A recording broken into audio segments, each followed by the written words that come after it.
Terima kasih kami ucapkan kepada Bapak Mulyaman Hadad, Duta Besar Indonesia untuk Swiss, atas penjelasan dan informasi yang disampaikan. Selanjutnya kami persilahkan perwakilan dari keluarga yang kami hormati Bapak LP Nazmuzzaman untuk menyampaikan bagaimana kondisi terkini dari Bapak Gubernur beserta keluarga yang sedang berada di Kota Bern, Swiss. Apa saja upaya keluarga yang dilakukan dan apa ada pesan dari Bapak Gubernur, harapan keluarga, dan lain-lain yang perlu disampaikan. Untuk Bapak LP kami persilakan. Bismillahirrahmanirrahim. Assalamualaikum warahmatullahi wabarakatuh. Alhamdulillahirrahmanirrahim. Wabihi nasta'inu ala umuri dunya waddin. Wassalatu wassalamu ala ashrafil anbiya'i wal mursalin. Asyhadu an la ilaha illallah, asyhadu anna Muhammadan abduhu wa rasuluhu la nabiyya ba'dah. La haula wa la quwwata illa billah. Pertama-tama terima kasih rekan media yang telah hadir di sini.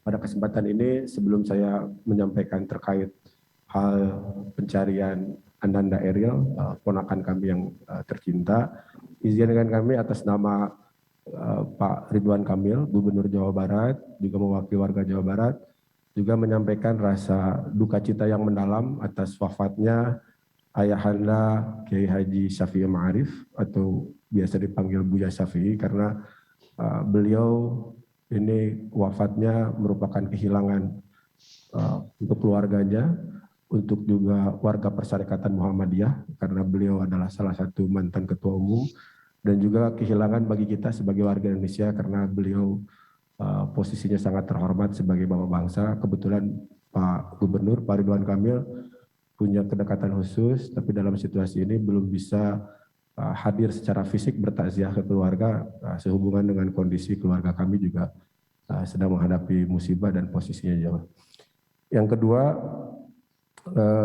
kami juga ingin mengucapkan terima kasih yang sebesar-besarnya kepada warga Jawa Barat yang telah memberikan dukungan moral, doa, support, dan lain-lain. Ini membantu membesarkan kami sekeluarga. Gitu. Dan juga kami tidak lupa, ini sangat dibantu oleh Pak Dubes, Pak Mulyaman Hadad, terima kasih Pak. Dibantu oleh Pak Duta Besar dengan jajarannya selama situasi keluarga ketika mendapatkan musibah belum bersama Pak Gubernur, karena Pak Gubernur posisinya sedang di Inggris, sedang bertugas, sementara pihak keluarga di Swiss dalam rangka mencari sekolah dan kesempatan beasiswa S2 untuk Eril. Jadi posisinya keluarga yang di Swiss saat kejadian terpisah dari Pak Gubernur atau Pak Ridwan Kamil. Jadi kami sangat berterima kasih kehadiran dari Pak Dubes dan jajarannya, sangat-sangat membantu dan sangat kami apresiasi. Kami juga berterima kasih, ini mungkin bisa diwakili untuk disampaikan ke otoritas pemerintahan Kota Bern maupun Swiss yang telah berupaya membantu segala effort dan usaha metode pencarian yang memungkinkan dengan situasi yang ada di lokasi. Terakhir, tak lupa kami juga sangat berterima kasih kepada warga, relasi, keluarga yang memberi ruang privasi kepada keluarga Pak Gubernur yang ada di Swiss dengan tidak bertanya langsung terkait update dan lain-lain, karena keluarga di Swiss butuh ruang untuk mencerna, memahami situasi, berkoordinasi dengan baik dengan kedutaan, dengan pihak aparat, sehingga kami sangat mengapresiasi ruang tersebut tidak diintervensi oleh pertanyaan terkait update langsung ke keluarga yang ada di Swiss, cukup kepada kami yang mewakili ada di sini. Terkait informasi kondisi keluarga, mungkin ada beberapa hal yang perlu kami sampaikan. Jadi saat ini memasuki hari ketiga, jadi hari pertama pada saat kejadian Pak Gubernur memang posisinya sedang berdinas di Inggris, baru bisa bergabung dengan keluarga setelah mendapatkan berita di sore hari waktu Indonesia, kurang lebih sekitar jam 3, jam 4 waktu Indonesia bagian Barat. keluarga yang di Indonesia dikabari, Pak Gubernur yang sedang bertugas di Inggris dikabari, posisinya memang masih terpisah. Dan pada saat Pak Gubernur diberi informasi, posisinya masih sedang bertugas menyampaikan lecture dan diskusi di salah satu kampus di Inggris. Segera setelah mendapatkan informasi, beliau menyelesaikan tugasnya dalam lawatan kedinasan dan berangkat ke Swiss untuk bergabung bersama keluarga. Tiba malam hari, disambut oleh Pak Dubes, dan baru bisa mulai melakukan pencarian dan memahami situasi di lokasi di hari kedua pagi hari. Alhamdulillah kami berkomunikasi intens langsung dengan keluarga dan kedutaan.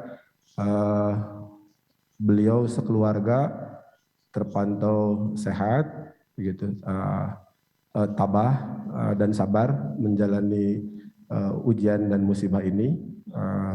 Di tengah keprihatinan, beliau juga menyampaikan ucapan salam kepada Bapak Ibu rekan media semua, begitu. Mohon maaf belum bisa menyapa langsung dan meminta saya yang mewakili sementara ini. Apa yang dilakukan oleh keluarga? Jadi di hari pertama berdasarkan informasi yang kami terima, pihak keluarga mohon maaf saya sedikit perlu waktu mengatur nafas dan kata-kata.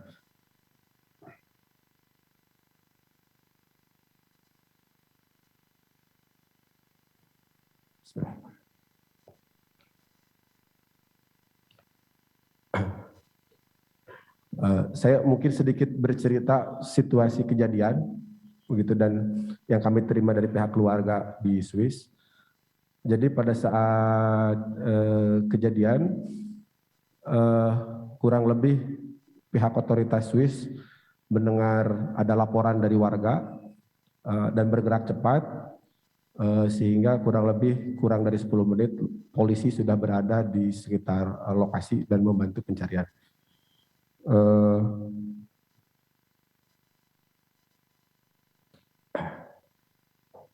Kalau boleh izin Pak Moderator langsung tanya jawab saja, nanti saya sampaikan dalam tanya jawab. Terima kasih banyak.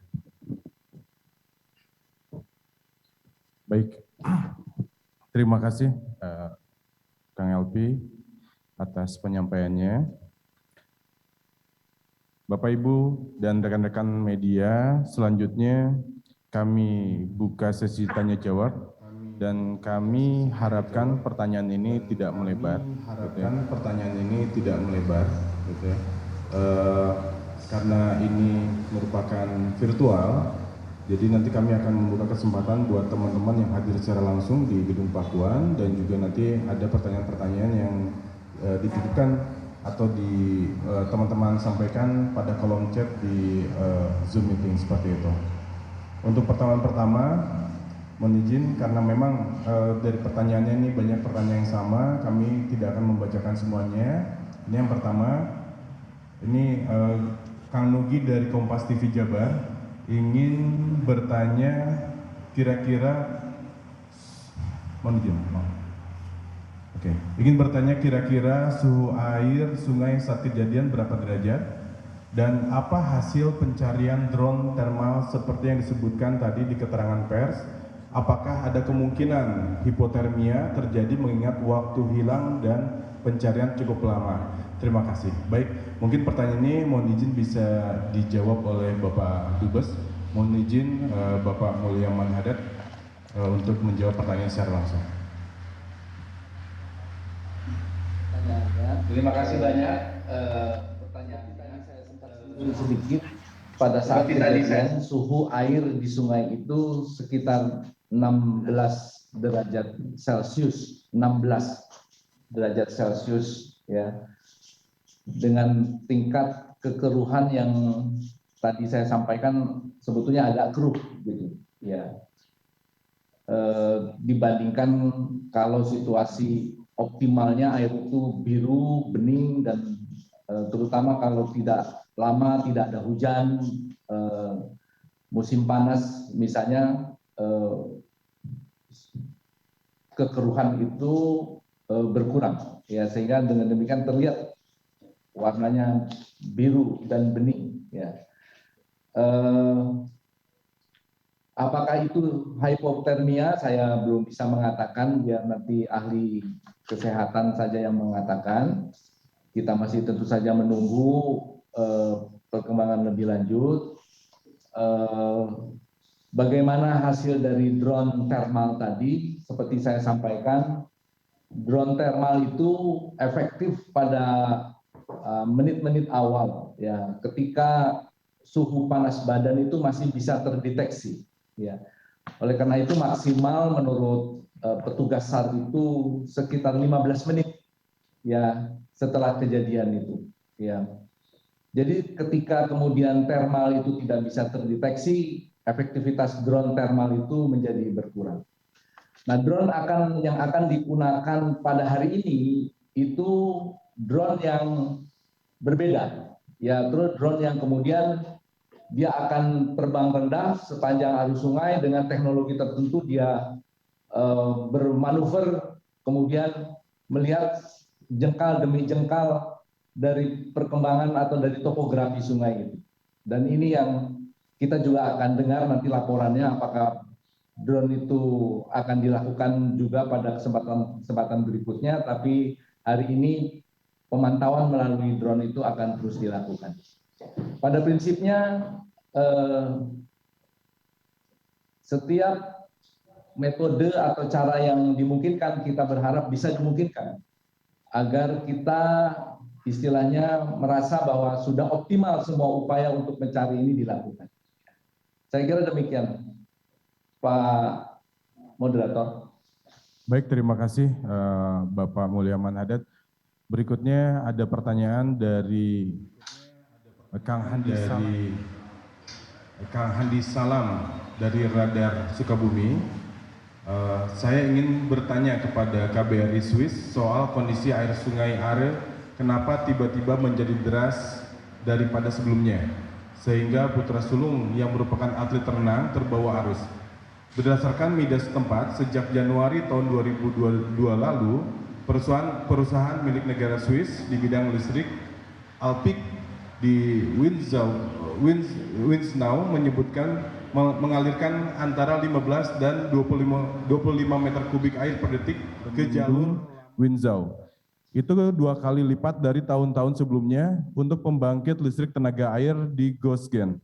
Apakah KBRI mengetahui hal ini dan memberikan informasi kepada wisatawan WNI yang datang ke Sungai Are, dan untuk pencarian start di sana dilakukan sampai berapa hari?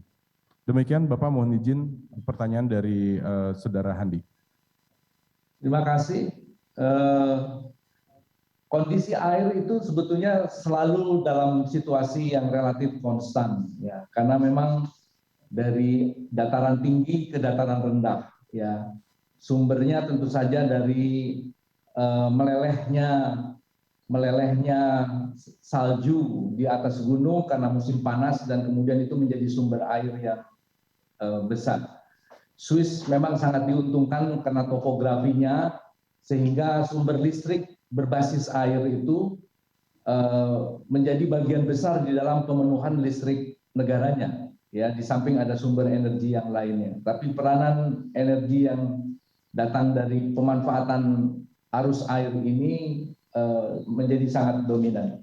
Sehingga dengan demikian tentu saja memang tidak ada rekayasa arus, ya, karena memang secara konsisten arus akan seperti itu.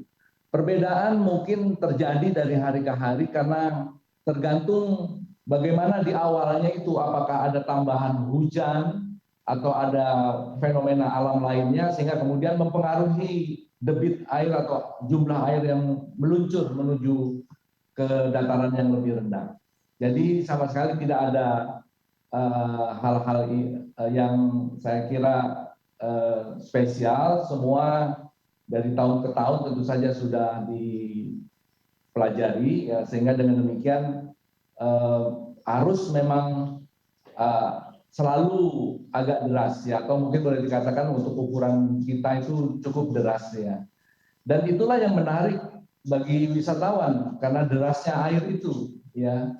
Karena anak-anak muda yang biasanya loncat dari jembatan tinggi senang betul dengan arus yang deras ini, gitu. Jadi memang bagi mereka ini satu istilahnya fenomena yang kemudian dimanfaatkan sebagai pusat wisata, ya, tidak hanya oleh masyarakat yang datang dari luar negeri, tapi juga dari masyarakat setempat. Jadi tidak ada hal yang spesial, dan tentu saja karena ini sudah menjadi satu hal sehari-hari, ya, artinya kejadian yang normal sehari-hari, ditambah dengan penjelasan-penjelasan dan tambahan rambu-rambu di sepanjang sungai. Jadi sepanjang sungai juga pemerintah setempat sudah memberikan rambu di mana boleh meloncat, di mana dilarang meloncat, di mana ada batu dan seterusnya. Saya kira sudah cukup jelas, juga disediakan di sepanjang sungai, ya, karena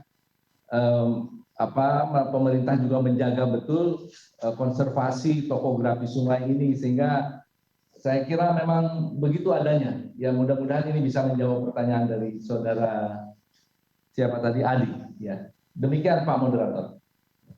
Baik, terima kasih Bapak. Mohon izin Bapak, ini ada sedikit pertanyaan juga dari Ratna Rakyat Merdeka. Bagaimana mekanisme pencarian orang hilang di Swiss? Apakah ada limitasi waktunya Pak? Mohon izin Pak. Terima kasih atas pertanyaan ini. Sebetulnya tidak ada spesifik waktu, batas waktu maksimum kapan pencarian ini akan dihentikan. Karena ketika kemarin kami bertemu dengan tim SAR, mereka merasa, terutama jawaban dari polisi sungai mengatakan adalah menjadi tugas kami untuk setiap saat terus memantau keamanan dari sungai ini. Jadi dia atau mereka tidak mengatakan bahwa dalam beberapa hari misalnya tidak ditemukan maka kemudian pencarian dihentikan. Tidak seperti itu. Pencarian akan terus berlangsung setiap hari karena memang itu menjadi tugas dari mereka sehari-hari, memantau situasi setiap titik, setiap pojok dari sepanjang sungai yang sangat dilindungi itu, kemudian tentu saja menjadi bagian yang tidak terpisah dari upaya pencarian. Jadi pelaksanaan tugas sehari-hari sebagai bagian yang tidak terpisah dari upaya SAR yang juga menjadi program mereka. Jadi demikian, tapi mereka mengatakan ada 3 kritikal waktu penting. Ada istilahnya kritikal waktu penting. Pertama, 3 hari pertama itu biasanya sering ditemukan pada 3 hari pertama, tapi mayoritas kejadian serupa pada tahun-tahun sebelumnya itu 99,9% itu ditemukan dalam 3 minggu. Jadi itu menurut mereka, dari pengalaman mereka puluhan tahun menjaga sungai ini. Saya kira demikian Pak Moderator. Baik, izin Bapak, menyambung dari pernyataan Bapak tadi, di sini juga ada pertanyaan. Sejauh mana kendala yang dihadapi oleh tim SAR di sana dalam proses pencarian Kang Eril ini? Dan bagaimana antisipasi yang dilakukan agar pencarian tetap berlangsung secara optimal? Terima kasih. Kendala sangat situasional, ya, karena sangat ditentukan oleh situasi pada hari H di mana pelaksanaan pencarian itu dilakukan, terkait dengan derasnya arus air, kekeruhan arus air, dan lain sebagainya. Oleh karena itu, kendala-kendala alam ini tentu saja memang menjadi ciri khas kendala bagi para petugas SAR, ya. Nah, oleh karena itu tentu saja tidak ada spesifik kendala di luar itu. Ya, kendala-kendalanya sangat alami, ya. Jadi kita juga berdoa mudah-mudahan dalam 1-2 hari ini situasinya cerah sehingga kemudian mempermudah upaya pencarian. Kemarin kami juga diinformasikan oleh pihak SAR bahwa hari Sabtu dan Minggu ini probabilitasnya juga lebih tinggi karena biasanya hari libur Sabtu dan Minggu hampir semua orang terjun ke sungai. Sehingga kemudian petugas SAR itu dibantu oleh kehadiran orang-orang itu ke sungai. Jadi hari Sabtu dan Minggu ini probabilitasnya kita harapkan bertambah, sehingga kemudian kita bisa memperoleh laporan dari tidak hanya dari petugas polisi, tapi juga dari masyarakat yang berenang di sungai, kalau itu ada di permukaan tentu saja, ya, atau ada terlihat dengan mudah oleh para anggota masyarakat. Jadi kita terus berdoa, semoga mudah-mudahan Sabtu Minggu ini ada perkembangan baik. Demikian Pak Moderator. Baik, terima kasih. Kami mohon maaf nih Pak, banyak pertanyaan untuk Bapak. Nah, gitu. Ya. Namun sebelum saya melanjutkan membacakan pertanyaan dari kolom chat, di sini juga ada beberapa rekan yang hadir secara langsung ingin menanyakan secara langsung. Kami persilakan bagi rekan-rekan media yang akan menanyakan. Mohon izin menyebutkan nama dan media dan asal dari media, mangga. Saya Dendi dari kompas.com, mungkin ke Pak LP sebagai pihak keluarga, Pak. Mungkin bisa diceritakan nggak sebelum Ariel memutuskan berenang, apa sih sebetulnya yang dia lakukan gitu di sekitar sungai? Turnuhun. Bismillahirrahmanirrahim. Terima kasih Pak Dendi dari kompas.com. Jadi perlu kami sampaikan sebagai pamannya, sejauh yang kami ketahui memang rasa khawatir kami besar ini karena Ariel dalam pandangan kami adalah ponakan yang teladan untuk sepupu-sepupunya, penuh tanggung jawab, kemudian juga ramah begitu, dan dia juga aktif dalam kegiatan sosial, memiliki kepedulian, sehingga kami tentu perasaannya sekarang relatif cemas dan khawatir. Walaupun demikian kami paham bahwa apapun yang Allah tetapkan, pilihan kita hanya bisa bersabar atau bersyukur. Dalam konteks pertanyaan tadi, dengan sifat Ariel yang penuh tanggung jawab begitu, rasa kepedulian sosialnya tinggi, karena beliau juga ponakan saya ini ketua Zilenia, jadi sering beraktivitas sosial.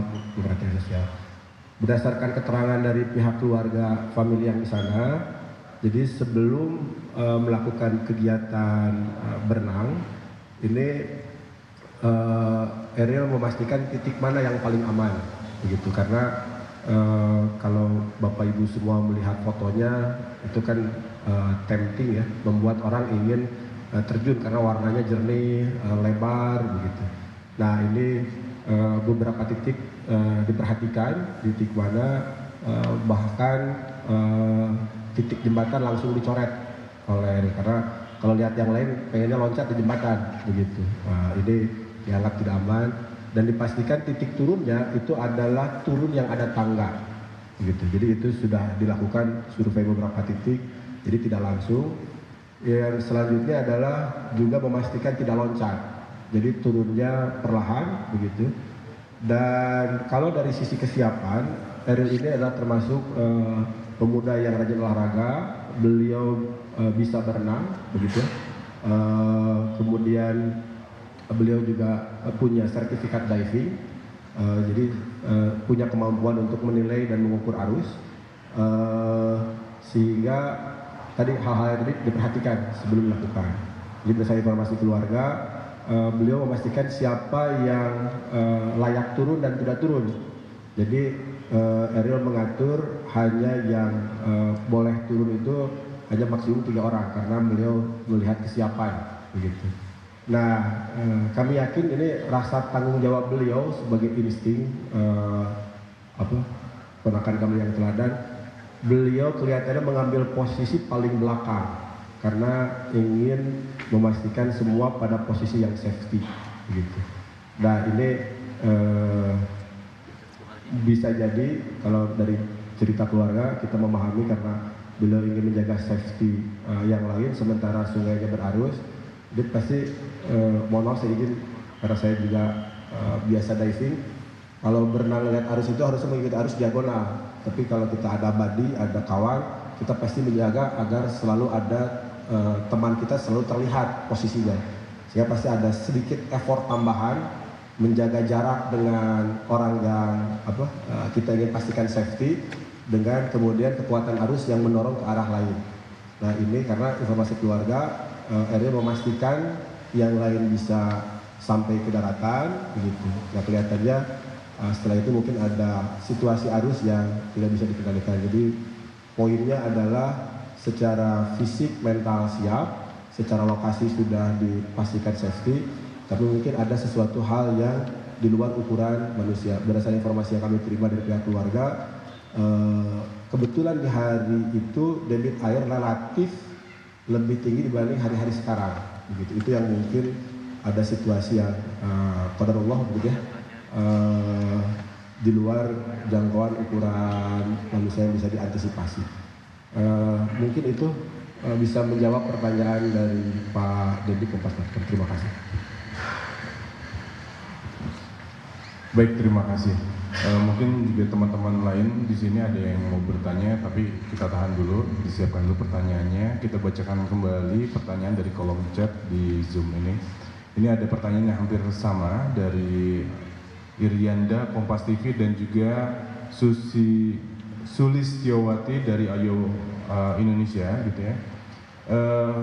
Yang menanyakan tentang kejadian wisatawan yang hanyut saat berenang di Sungai Ares Swiss. Ini bukan untuk pertama kalinya. Apakah KBRI mempunyai data atau informasi kira-kira sudah berapa kali kejadian korban tenggelam di sana, gitu ya? Terus kebijakan apa yang telah dibuat pemerintah untuk mengantisipasi berulangnya peristiwa yang sama? Mohon izin Bapak Mulyaman Hadad untuk bisa menjawabnya. Terima kasih, Pak. Terima kasih Pak Moderator. Ini juga penting, kemarin kita tanyakan kepada pihak polisi dan SAR. Dari mereka kami memperoleh informasi setiap tahun kejadian serupa begitu kira-kira terjadi 15 sampai 20 kasus setiap tahun. Ya, jadi kenapa cukup banyak? Karena memang seperti tadi saya sampaikan, ini tempat di mana orang berenang, ya. Jadi kasusnya 15 sampai 20 kasus tahun, ya. Apakah ada warning seperti yang saya saksikan, warning selain warning di lokasi ya dengan rambu, tanda dan lain sebagainya, setiap saat kita juga bisa mengecek website dari pemerintah lokal, pengelola sungai yang juga sering diacu oleh masyarakat. Bagaimana berapa suhu air hari ini, itu kita tidak perlu datang ke sungai untuk mengecek, karena kemudian pihak pemerintah sudah menyampaikan data dan informasi yang lengkap, termasuk perkiraan arus derasnya, rata-rata tergantung juga, tapi rata-rata 180 sampai 230 meter kubik per detik, ya, itu selalu disampaikan. Jadi saya melihat sudah cukup banyak informasi yang bisa dimanfaatkan oleh masyarakat, dan karena ini menjadi kebiasaan setempat, biasanya masyarakat langsung mengacu pada sumber-sumber informasi seperti itu kalau kemudian mau berenang, ya. Karena tidak hanya orang dewasa, anak-anak sekolah, ya, bahkan anak-anak balita, bahkan ada yang berenang bersama hewan piaraannya, ya, dan lain sebagainya. Jadi semua tentu saja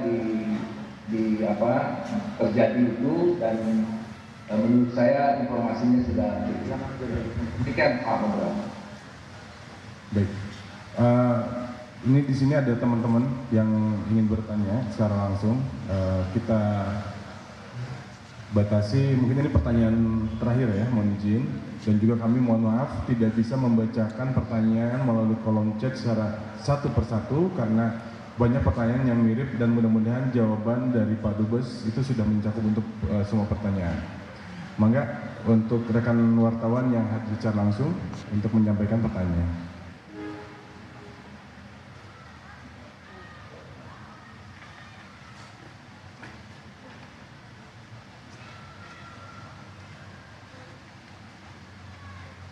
Oke, mohon izin Pak, perkenalkan saya Ulfa dari Kumparan. Izin bertanya terkait detail kejadian di sana yang sempat dikatakan kemarin itu yang berenang ada 3 orang, yaitu Kang Eril, adiknya Zara, dan satu orang lagi ini siapa? Apakah temannya dari yang ikut dari Bandung atau dari mana? Dan selain 3 orang tadi, apakah ada protokoler yang ikut dari Indonesia? Selanjutnya, ketika 3 orang tadi berenang, di manakah posisi Ibu Atalia? Seperti itu. Baik, terima kasih. Monggo. Terima kasih dari Kumparan. Jadi perlu kami sampaikan yang pertama siapa yang ada di lokasi, gitu ya. Apakah ada pihak dari protokol. Kalau dalam konteks pemerintahan provinsi, karena keberangkatan Ibu Atalia bersama anak-anak adalah kegiatan keluarga untuk mencari sekolah dan kesempatan beasiswa S2, jadi memang tidak ada pihak protokol yang menemani, karena pihak protokol melekat ke Pak Gubernur, dan Pak Gubernur kebetulan kegiatan dinasnya di terakhir posisinya sebelum pada saat kejadian musibah ini terjadi ada di Inggris, begitu. Jadi itu kaitannya. Kemudian yang kedua, bersama siapa? Dia bersama kawan mereka yang dikenal yang memang sudah lama tinggal di Swiss. Jadi artinya dalam konteks safety, ini memang berenang bersama orang yang sudah lama tinggal di Swiss dan memperhatikan situasi. Di antaranya adalah memastikan di daerah yang digunakan untuk renang itu ada wisatawan lain. Jadi informasi keluarga yang kami terima pada saat menentukan titik juga memantau ada lansia dan anak-anak di sekitar, sehingga ukurannya harusnya safety. Tapi sebagaimana saya sampaikan tadi, mungkin karena ponakan kami ini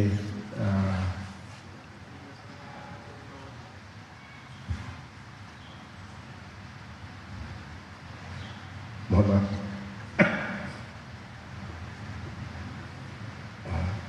pemuda yang bertanggung jawab, begitu. Jadi insting alamiahnya walaupun tidak diminta menjaga kelompok, begitu. Termasuk memastikan bahwa ibunya juga tidak ikut turun. Jadi di lokasi memang bersama keluarga, begitu. Dan beliau memastikan hanya yang punya skill yang cukup, begitu. Jadi begitu situasinya. Jadi pada saat kejadian informasi dari keluarga memastikan yang 2 sudah sampai, kemudian qadarullah tadi ada sesuatu yang mungkin tidak terduga, terbawa hanyut dan Eril berteriak help. Jadi kemudian keluarga yang ada di pinggir itu segera berlari mencari. Nah, teriakan help ini terdengar oleh warga yang ada di pinggiran sungai dan menelepon polisi. Di laporan keluarga adalah pada saat bertemu dengan polisi di mungkin agak di hilir, itu posisinya polisi sudah tahu. Jadi kami sekali lagi mengapresiasi bagaimana kesigapan otoritas tempat memantau wisatawan, begitu. Kalau terjadi sesuatu, mungkin itu yang bisa kami sampaikan. Begitu. Terima kasih banyak. Terima kasih Pak Elvi atas penyampaiannya. Bapak dan Ibu juga rekan-rekan media semuanya, mungkin kami cukupkan waktu untuk jumpa pers pada kesempatan yang baik ini. Insya Allah jika ada update terkini atau perkembangan lebih lanjut akan kami segera sampaikan. Tentu saja kami akan terus berkoordinasi dengan pihak KBRI. Untuk itu kami berterima kasih banyak kepada Bapak Mulyaman Hadad, Kedubes Republik Indonesia untuk Swiss. Bapak terima kasih, dan juga Ibu Novia sebagai koordinator fungsi politik dari KBRI Swiss, terima kasih, dan juga Bapak Umbara, koordinator fungsi protokol dan konsuler dari KBRI Swiss. Kami ucapkan terima kasih. Sekali lagi kami ucapkan terima kasih kepada teman-teman yang hadir di dalam kesempatan baik ini. Insya Allah kita akan berjumpa di lain kesempatan. Kita tutup dengan hamdalah. Alhamdulillah, billahi taufiq wal hidayah. Wassalamualaikum warahmatullahi wabarakatuh.